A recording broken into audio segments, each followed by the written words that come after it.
I feel this is the most dangerous phase in my life.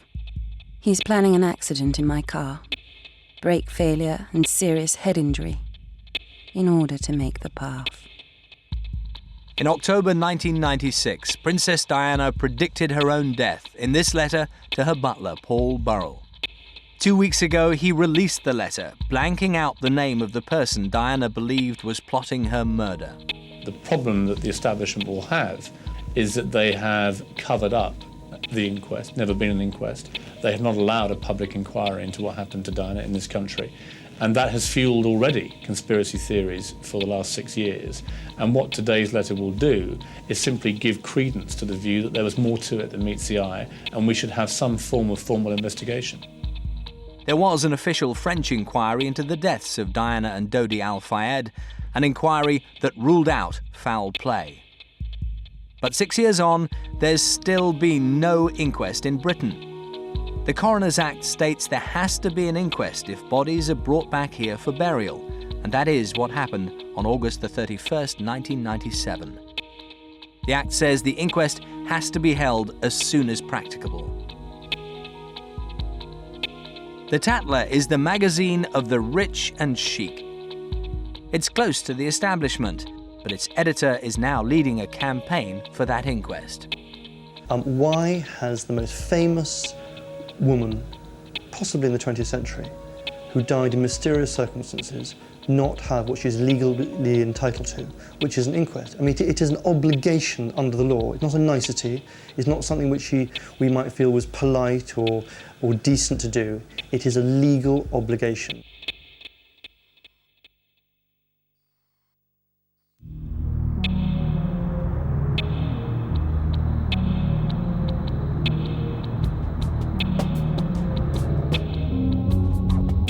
At 20 minutes past midnight on the 31st of August 1997, Princess Diana and Dodi Al-Fayed set out from the Ritz Hotel in central Paris.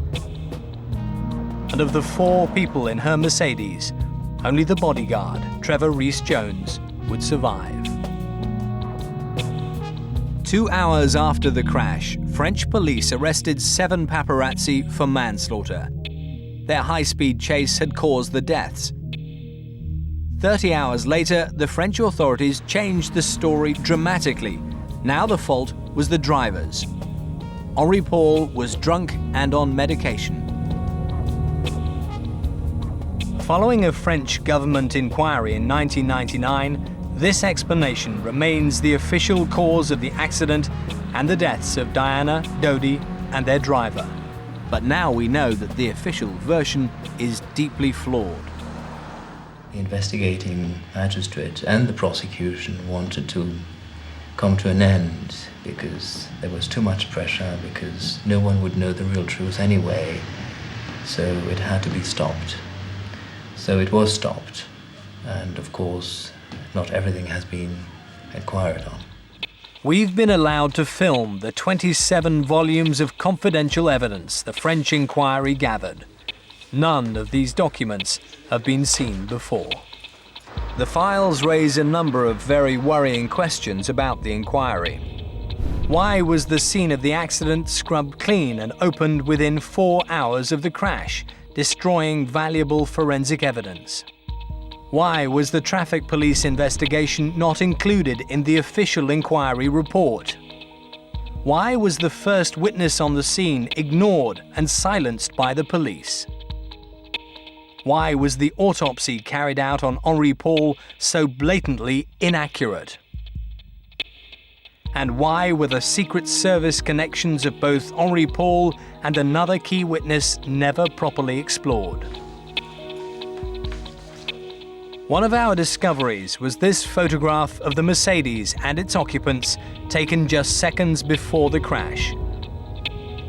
Many vital questions have never been properly pursued, let alone answered.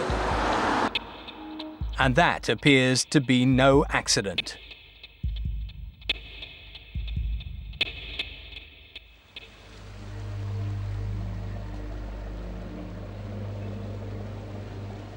In July 1997, Princess Diana and her children spent 2 weeks in Saint-Tropez as guests of the Al-Fayeds.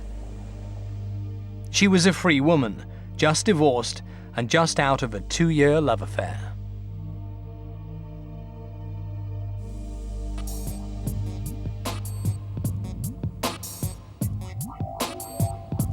Three weeks later, Diana went back, without her children, to join the Al Fayed family on their new £12 million yacht, the Johnny Cal. During the cruise, Diana made very public her new romance with Dodi Al Fayed. The couple gave great headlines.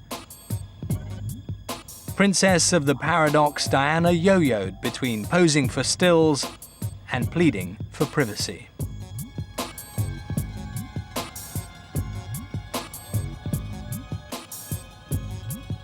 On Saturday the 30th of August, Diana, Dodi and bodyguard Trevor Rees-Jones flew by private plane from Sardinia, where the Johnny Cal had moored. They were bound for Paris, where they were met at the airport by paparazzi, including photographer Fabrice Chasserie. His pictures caught a moment in history. Là, on voit Trevor et qui suit une file qui descendent de l'avion avec des bagages. The first time the four people who would drive in the doomed Mercedes ever met. Là, nous, à ce moment-là, on était à peu près vers au niveau de la douane.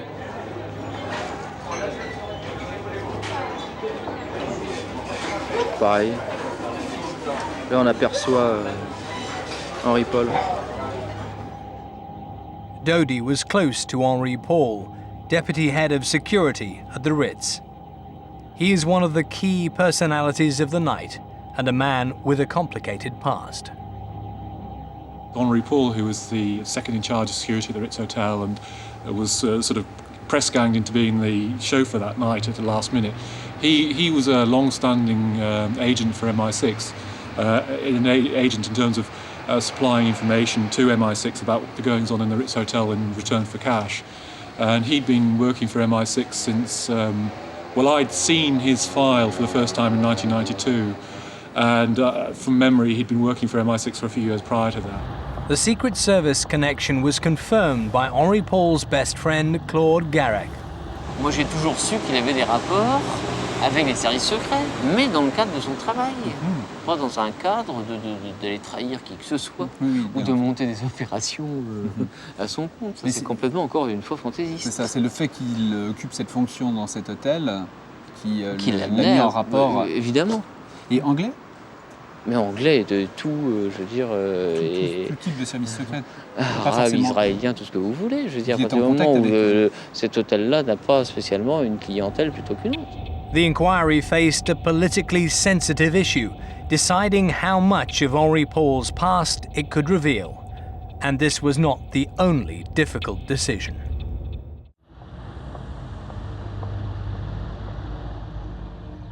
Henri Paul accompanied Diana and Dodi to the Villa Windsor, the mansion Edward VIII and Mrs. Simpson had lived in Paris, a property the Al Fayed family had bought. I think she was aware that she was a potential Duchess of Windsor, a sort of loose cannon who they were going to watch very carefully, and she was not averse to upsetting them, and I think she quite enjoyed how much the affair with Dodi would upset everybody back at Buckingham Palace, as indeed it did, and a bit of in-your-faceness was in her nature. They drove to Dodi's flat. Number 1 Rue Arsène-Osé, near the Étoile. Dodi had booked a table at a smart Parisian restaurant, but at 9:45, he cancelled because there was a crowd outside.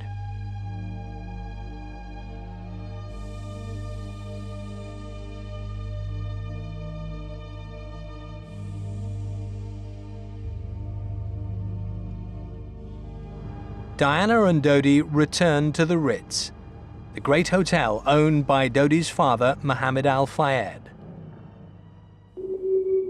The couple ate in the restaurant. She had sole, he had turbot, and then they went up to the £6,000 a night Imperial Suite. Previous occupants included Hermann Goering, Winston Churchill, and Woody Allen.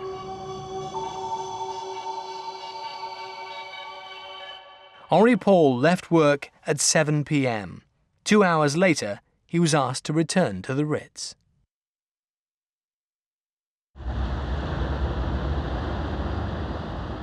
Henri Paul's ultimate boss at the Ritz is also the owner of Harrods in London.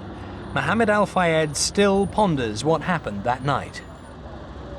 Dodi called me. It was about 12 o'clock. He said, I'm going now to the apartments. And he told me, it's a lot of paparazzi. I don't know what they do. The Place Vendôme is full of people. I told him, please, it's so dangerous. Just stay in a hotel. Everything is there. No need for you to go out. He told me, I think I will follow your advice. Why? After Dodi assured me that he's not going to go out, Henri Paul gone to him at 12 o'clock after Dodi talking to me and convinced him, no problem, we're going to go from the back entrance. Everything is okay. Don't worry, I know the way. And please, because you have already prepared everything there, change Dodi's mind. Dodi followed him up. And he said, because all the arrangements there, they have the champagne, they have the party there in the apartment. Henri Paul, part-time MI6 man, would help Dodi devise a plan to outwit the paparazzi. This amateur video is the only record of what was happening outside at the front of the Ritz. Someone's out, they're very important. Tourists and paparazzi wait for the glamorous couple. Henri Paul tells the crowd the couple will be leaving soon in this, their Mercedes. 5 minutes later, the clever ploy, a second Mercedes pulls up by the back door of the Ritz. Henri Paul, Princess Diana, Dodi, and Trevor Rees-Jones get in. Paul takes the wheel.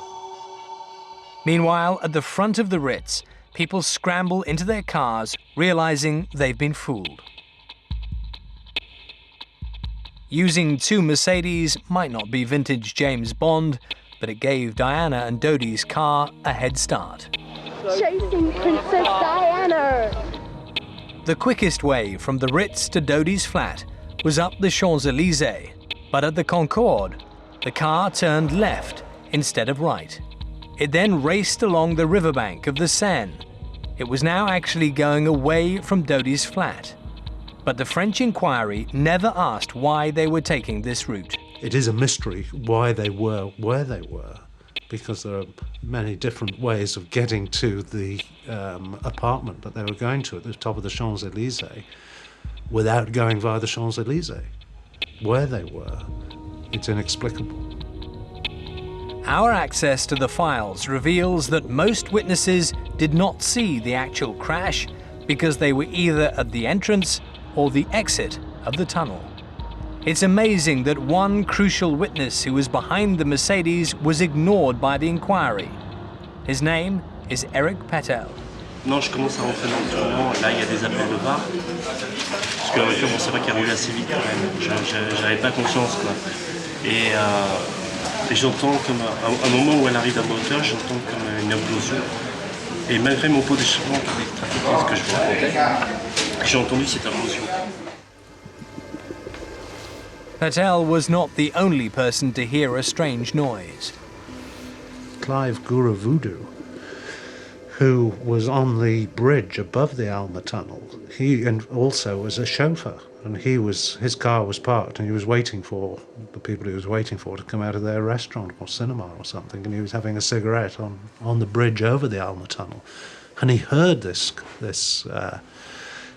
car coming towards him, and he heard a very loud noise, and his conclusion, I think, was that the person driving that car had actually engaged neutral and then pressed the accelerator. That was the sound of a racing engine not in gear, which he described. Et comme je venais d'avoir ma moto, je croyais que c'était la mienne. Donc qu'est-ce que je fais? Je ralentis, je regarde si c'est ma moto qui déconne ou etc. Et à ce moment-là, j'entends un grand boom. C'est la voiture qui s'était éclatée contre le poteau avant.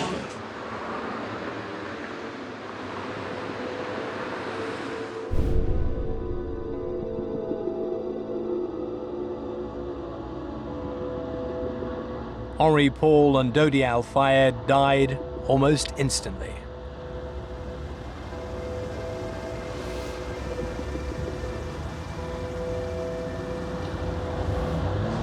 Et donc je prends la personne qui est à l'arrière, donc pas sur le siège, mais côté qui est affalé contre le passager arrière, qui est accroupi sur le passager, sur le dossier du passager avant, au sol, et je la prends pour la mettre en arrière. Et à ce moment-là, la tête me tombe en arrière. Et je vois du sang qui coulait de son oreille et du nez. Et sur le coup, c'est marrant, je me suis dit, mais je connais cette personne. Patel went to this phone box and rang the emergency services. Then he went to the nearest police station. He was badly shaken. Je me souviens, il y avait pilier de dossiers d'information, vous savez, pour les papiers, etc. Et je les prends, je les jette. Et lui, le réflexe qu'il a, c'est qu'il appelle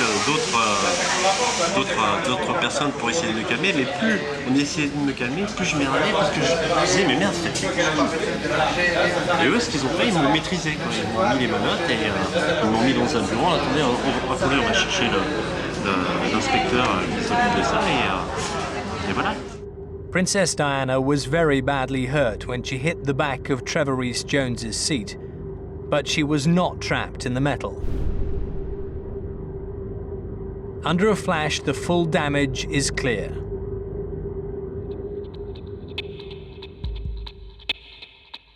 At 20 to 1 in the morning, Paris Chief Constable Pierre Massonny was told of the crash. He woke his boss, the Minister of the Interior, and then made for the tunnel. Princess Diana was lifted out and put in one of the 3 ambulances that had arrived by 12:40. By 2 a.m., Police Chief Massonny and the French Minister of the Interior became worried because Diana's ambulance had still not reached the hospital. It stopped twice, in fact, first 1 kilometre from the tunnel, and then on the bridge just 300 yards from the hospital. The French press were told this was because Diana's blood pressure was so low. It took over 1 hour and 10 minutes for Diana to reach the hospital, a distance of 3 miles. The inquiry never raised the disturbing question: did this delay almost guarantee Diana would die? Cette nuit, la princesse de Galles a été victime à Paris d'un accident de la circulation à grande vitesse. Elle a été immédiatement prise en charge par le SAMU de Paris qui a effectué la réanimation initiale. À son arrivée à l'hôpital de la Pitié-Salpêtrière, elle présentait un choc hémorragique gravissime, d'origine thoracique, puis rapidement un arrêt cardiaque. Une thoracotomie d'urgence a mis en évidence une plaie importante de la veine pulmonaire gauche. Malgré la fermeture de cette plaie et un massage cardiaque externe puis interne de 2 heures, aucune efficacité circulatoire n'a pu être rétablie et le décès a été constaté à 4 heures du matin. Soon after, the paparazzi were arrested, and they became the first guilty party. With the snappers behind bars, the police took no notice of what Patel was saying. He had seen no paparazzi around him or around the Mercedes, but he was surprised to find himself bundled into a van in handcuffs and taken to Paris police headquarters. Et donc il y a un officiel qui est venu, dont je ne dirai pas le nom, et qui m'a dit simplement qu'il ne valait même pas que je me fasse connaître. Et c'est tout. Il m'a lancé seulement cette menace. Moi je ne savais pas qui c'était à ce moment-là. The information provided by Patel leads us to believe the official was Chief of Police Massonny. We put this to Mr. Massonny, but he has never responded. Et puis voilà, ils disent que ça, c'est pas comme ça que ça s'est passé. Moi, j'ai compris, j'étais là. Ils vous disent que c'est pas comme ça que ça s'est passé. Ouais. Mais ce qu'ils voulaient exactement, ils me l'ont pas dit. Mais quand il vous disait c'est pas possible, il vous disait, il vous suggérait la façon dont ça avait pu se passer? Non, comme si j'étais pas là. J'avais jamais rien vu, etc. That night, the police briefed the press that Patel was lying. Paris Match's chief reporter had the story from Patel's lawyer 3 days later. Il est arrivé le 3e ou 4e jour et nous avons une longue conversation de 2 heures. Donc j'aurais pu être beaucoup plus actif là-dessus, mais je me méfiais, je ne sais pas pourquoi. Les choses les plus faciles me semblent toujours un peu inquiétantes. C'est vrai, quoi, il faut le dire. Donc voilà, maintenant je sais que Patel... Qu'est-ce que je sais sur Patel? Je sais qu'il est allé dans ce commissariat et je sais qu'il a été interrogé par la brigade criminelle et par qui. Je sais exactement par qui. By suppressing Patel's evidence, the French could blame the photographers. From early September, Patel's lawyer asked the inquiry to hear his client. They only agreed to do so 7 months later.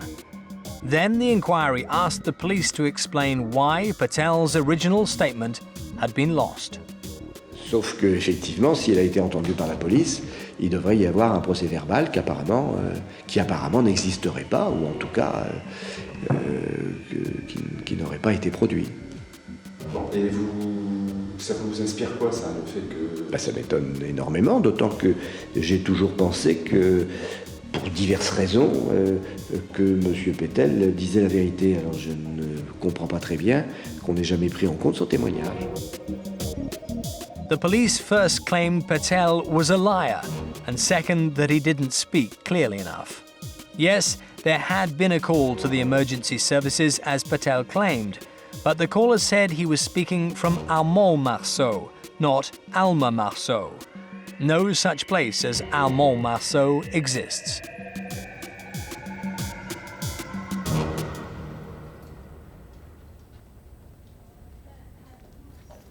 Harrods' head of security had worked at Scotland Yard for 26 years.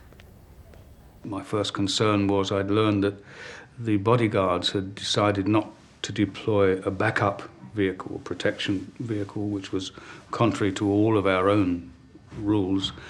That surprised me greatly.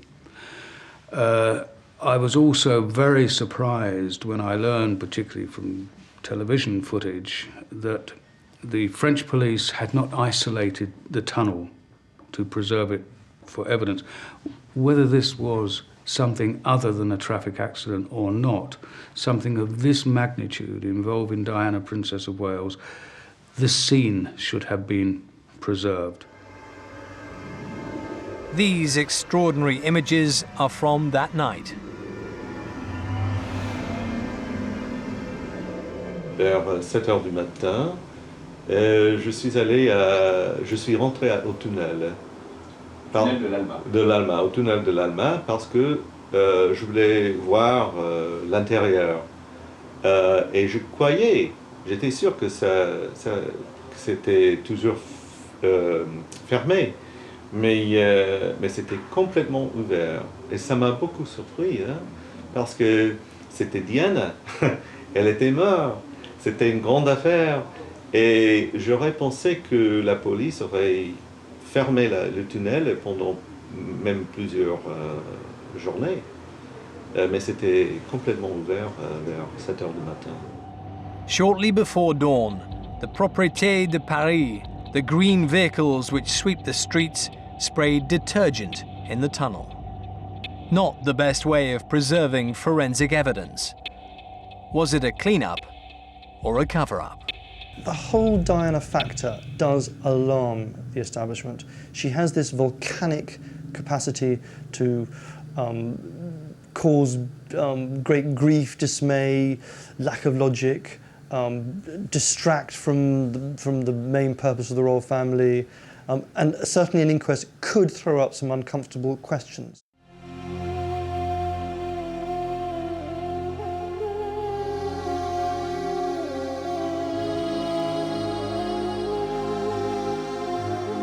The most famous woman in the world had died.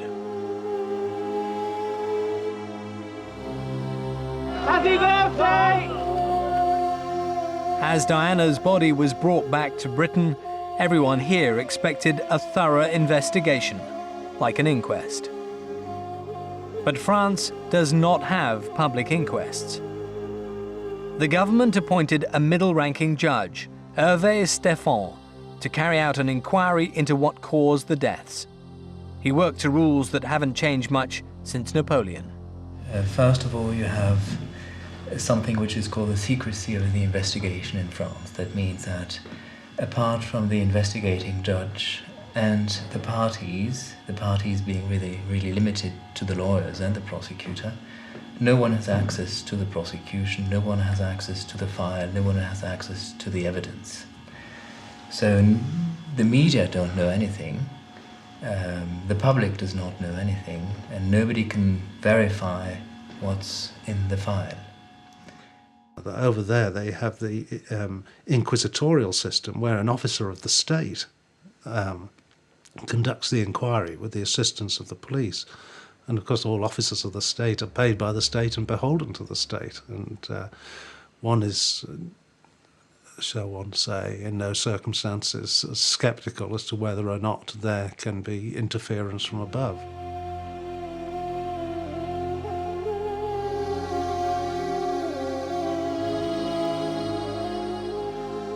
The standard accident investigation carried out by French traffic police has never been made public and does not form part of the official report. But Patrick Chauvel, a well-known French photographer, did speak at some length to traffic police who carried out the original investigation. They made their own investigation, of course, but then they had pressure from the Élysée, who told them to keep it low, you know, and they were not very happy about that because they made their own inquiry and that's their job. So they don't like to be pushed, you know, when they're doing their job honestly. 36 hours after the crash, the French authorities changed their view. It was no longer the fault of the paparazzi, but a drink-driving accident. An explanation they still insist to be true. Good evening. The Paris prosecutor's office disclosed today that the driver of the car in which Princess Diana was fatally injured had an illegal blood alcohol level. He's said to have been more than 3 times over the French limit and twice the British one. There was also more evidence today about the speed at which the car was traveling when it crashed. A police source said the speedometer was found frozen at more than 120 miles an hour. Within just over 24 hours of this crash, when it was put out that this was caused by a drunk driver, a person drunk as a pig, driving at 192 kilometres, they were false statements. They were certainly false statements then, and we know they're false statements now. And one of the reasons we know that is that the statement as to the drink drive was put out before Henri Paul's body samples had even been fully analysed. So they didn't have an analysis report of this, and yet it was put out that he was drunk, severely drunk. They also said that the speedometer of the car was stuck at 192 kilometres per hour. That was refuted immediately by Mercedes themselves, who said on impact the speedometer of the car reverts to 0. Now, that's something they had to concede right away. The files show the inquiry tried to work out the speed of the car. Mercedes were paid to carry out crash tests, although their experts were never allowed to inspect the vehicle. But what is not in the files is another picture, which could have given a quick and clear answer to the speed, as Chauvel heard from the traffic police. Well, this guide wellman was pissed of the pressure, and he said, I'm going to show you something. And if ever this goes bad, maybe I'll forget the photo in my office and you can sort of take it. And it was a photo taken by the flash. There's a camera, it's gone now, at the entrance of that tunnel. And you know those flash pictures when you go over 60 kilometers an hour, which is the speed limit. So the flash is a frontal flash. So you can see the people in the car. You can recognize them. And on that picture, you could recognize absolutely everybody in the car. And it says the speed and the date. And what were the people in the car like? Well, the driver was normal, if I can say so. I mean, I didn't know his face before. He looks particular. The guy on the right side looks tense. He seems a little bit afraid. Maybe the car's going too fast. And the people in the back are just laughing their heads off, having fun. We asked Chauvel why that photo had never been released. When they made their first comment to the press, the official comment was that the flash didn't work at that time. But then somebody found out that the guy who was driving like 5 minutes before, 10 minutes before, in his normal car, got 15 days later his ticket. The files show the final estimate was that the car crashed at around 65 miles an hour, but that was never published. 2 days after the crash, French police stressed the car's speed and how drunk the driver was, but the evidence for that is poor. These enhanced images are from the Ritz's own video. They show that 30 minutes before the crash, Henri Paul squats and ties his shoelaces. He transfers his weight gracefully from left to right and gets up again without a hitch or stumble.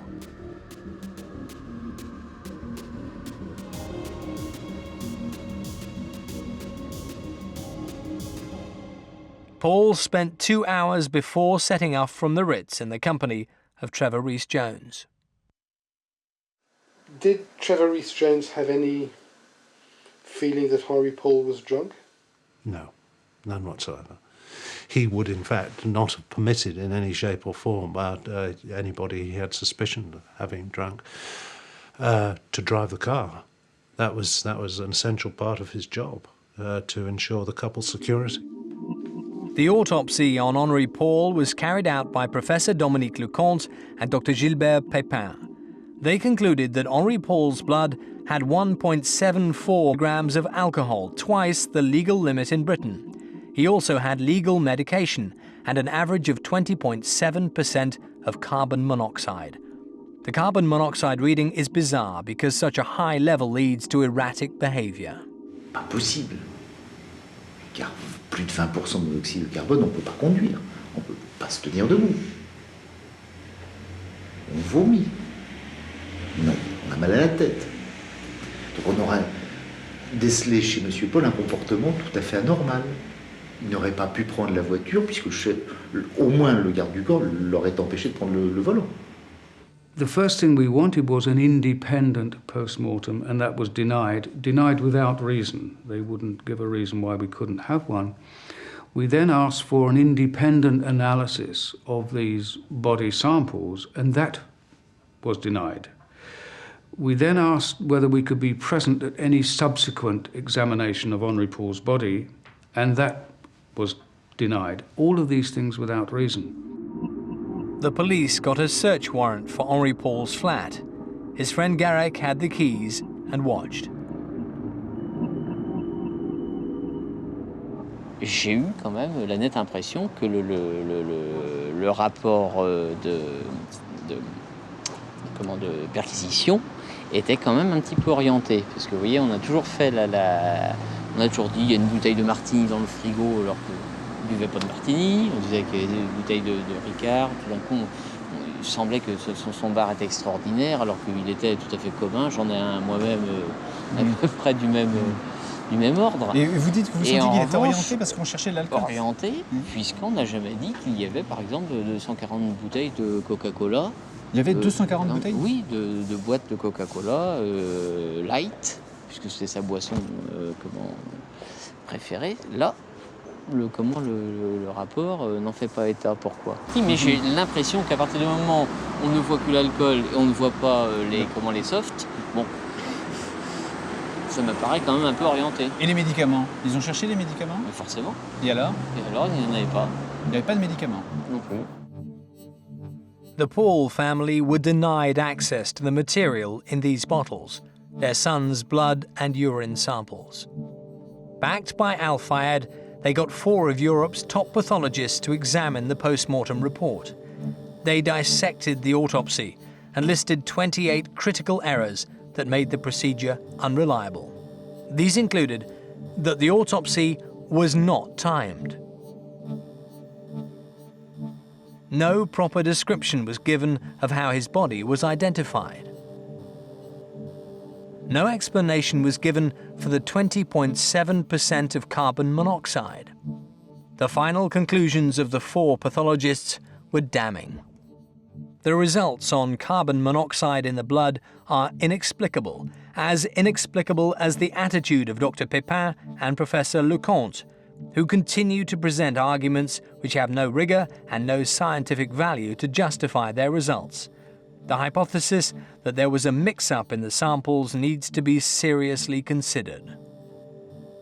22 other corpses were in the morgue that night. The Paul family, backed by Al-Fiat, sued the state to obtain their son's samples so they could do a DNA test to check it was really his blood. The French Attorney General took over the case, but so far the family has not succeeded. The judge said privately that the blood was the great mystery of the affair, but he did not probe further. His similar failure to probe Henri Paul's security connections surprised Richard Tomlinson. I do find it really strange that Judge Stephan didn't really... I mean, I was expecting him to go through in great detail all the details of the file, and I mean, you know, I could have given him enough information for him to have, you know, identified which file it was, and he could have. I mean, it takes a brave magistrate to do it, but he could have, you know, asked for a subpoena of the file through the British government and asked for the file. And there's mechanisms to do that. You could do that. Oh, really? Oh, yeah. You can.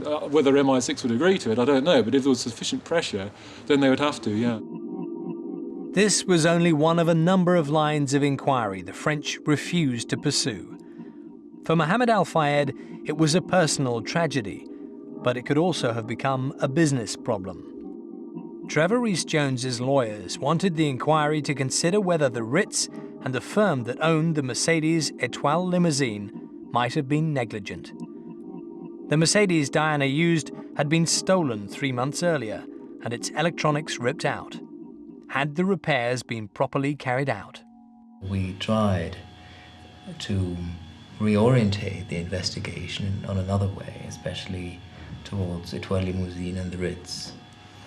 But by that time, the investigating magistrate and the prosecution wanted to come to an end because there was too much pressure, because no one would know the real truth anyway, so it had to be stopped. So it was stopped, and of course, not everything has been inquired on. 27 volumes of facts, speculation, and evidence reveal another enigma. Dodi had his mobile phone that night, and yet astonishingly, when the police logged all the possessions of the victims, they found he had no papers, no lighter, no cigarettes, and certainly no mobile phone. All that was on his body was 1,000 francs. Did you get the impression that stuff had been found in the car which we were not told about? Yes, they found stuff in the car, which was not especially unusual. In lots of car accidents you have dope. But the dope was not in the driver's hand, it was in the passenger, so what? But what they didn't like is the pressure. Suddenly the Élysée told them to keep it low. A high-ranking police source confirmed to us Patrick Chauvel's claims that illegal drugs were found in the car and the existence of the speed camera photo, which has never been produced. Some evidence seems to have gone missing. Some evidence doesn't seem to have been followed up. In the files, we also found this photograph, taken between 20 and 22 minutes past midnight. There is one picture or two which is obviously taken from before the car. Somebody has to drive before the car to take that picture, especially since you see Trevor Rees-Jones looking into the mirror. But I can't say exactly where that picture was taken. It was obviously taken somewhere in the tunnel, but I can't say if it's in the beginning of the tunnel or in the middle or after some sort of accident or wherever. But it's taken in the Alma tunnel? Yes. So who took this photo? We may never know. 17 days after the crash, The paparazzi were no longer under arrest for manslaughter, but were still charged with failure to help the victims. The inquiry had leaked Henri Paul was drunk. Then another new development, which appeared to explain how the accident happened. The police said they'd found debris from a white Fiat Uno in the tunnel. It was suggested the Fiat was in front of the Mercedes. The Mercedes wing mirror was found at this point, with traces of another car's paintwork and shards of a Fiat tail light. The Mercedes was thrown into the right-hand wall, then hurled across into the 13th pillar in the middle of the tunnel. The police started a massive search operation, but only questioned owners of white Fiat Unos in the Paris area. They drew a blank. But Al Fayad's detectives did better and tracked down this Fiat Uno. Its rear tail light had been fixed, and it belonged to a paparazzi. La princesse. Te voilà bien. His name was James Andanson. His past was even more mysterious than Henri Paul's. James Andanson made no secret of the fact he had a white Fiat Uno when French television profiled him 3 years ago. Il y a une très bonne anecdote. C'est une voiture qui a 325 000 km maintenant. Une année, je fais quelques photos de M. Gianni Agnelli à Saint-Jean-Cap-Ferrat. Il se baignait sur son bateau, le Capriccia. Je fais quelques photos de lui. Le lendemain, il me reconnaît. Il revient dans le port de Saint-Tropez. Et je lui dis, j'ai à peu près déjà 200 000 km avec, alors que là, j'ai 325 000. Et il me dit, l'artiste, quand tu seras à 500 000 km, je te ferai un cadeau d'une voiture. Moi, je vais vous dire personnellement ce qui m'inquiète énormément aujourd'hui. Il manque 175 000 km et je me demande... During the summer, Diana had been photographed by James Andanson. He was a paparazzi with political connections at the highest level. He was the official photographer to one French prime minister, and friendly enough with another, Lionel Jospin, to share a motorbike with him. Yet French Special Branch was so worried by his history, they'd started to investigate him, as one of their senior officers revealed to us. Au mois d'août 97, nous avons pu apprendre qu'il avait passé plusieurs jours sur le yacht où se trouvait la princesse et Al-Fayed, ce qui franchement n'est pas très normal, n'est pas très courant pour un journaliste. Il était sur le yacht même. Et pas 1 heure, mais il y aurait passé sans doute 2 ou 3 jours. Oui, ce sont des sources fiables. Richard Tomlinson recalls a figure like Andanson in MI6. The MI6 have a cadre of people who have their own profession, their own life, they do their own jobs. They can be barristers, they can be all sorts of things, who just happen to have a skill which is occasionally useful to MI6, and they kind of work on a short-term contractual basis for MI6. They had one guy who was a photographer, and his normal job was as a paparazzi photographer, but occasionally he would do work for MI6. French security services had evidence Andanson was in the Alma Tunnel.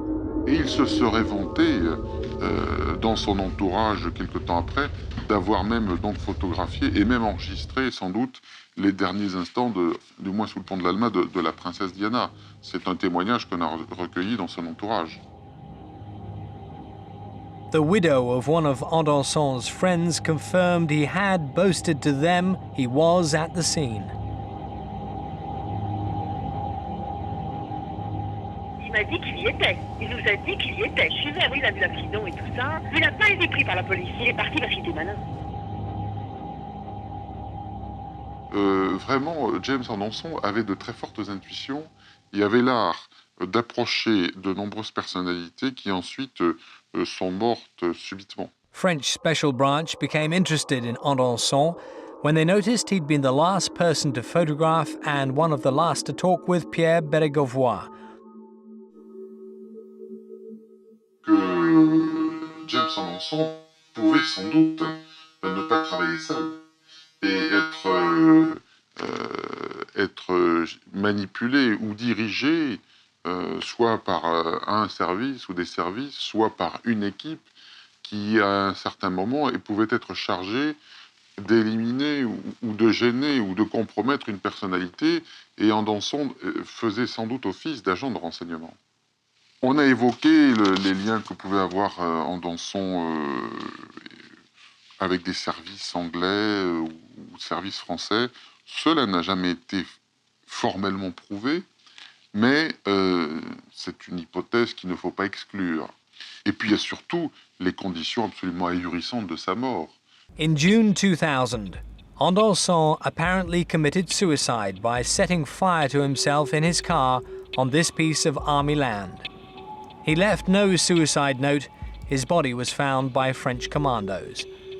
Both friends and even the funeral director are very skeptical that Andanson really killed himself.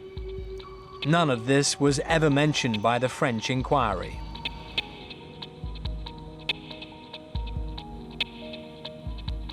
Under British law, there has to be an inquest into the death of any British subject who dies abroad in mysterious or unexplained circumstances. Now, that was obviously the case with Princess Diana and Dodi Al-Fayed. But though they died in 1997, no inquest was opened until 2004. The royal coroner then did two things. First, he formally opened the inquest, and second, he asked the ex-commissioner of the Metropolitan Police, Britain's top cop, if you like, Lord Stevens, to investigate how the French had investigated the crash. Lord Stevens took a team to Paris. He got access to all kinds of documents which investigators and journalists obviously found it hard to get to. And he said, rather cryptically, that there really was something wrong with the way the French had gone about the investigation. We've got new witnesses and new forensic evidence. But then we had another shock in June 2006.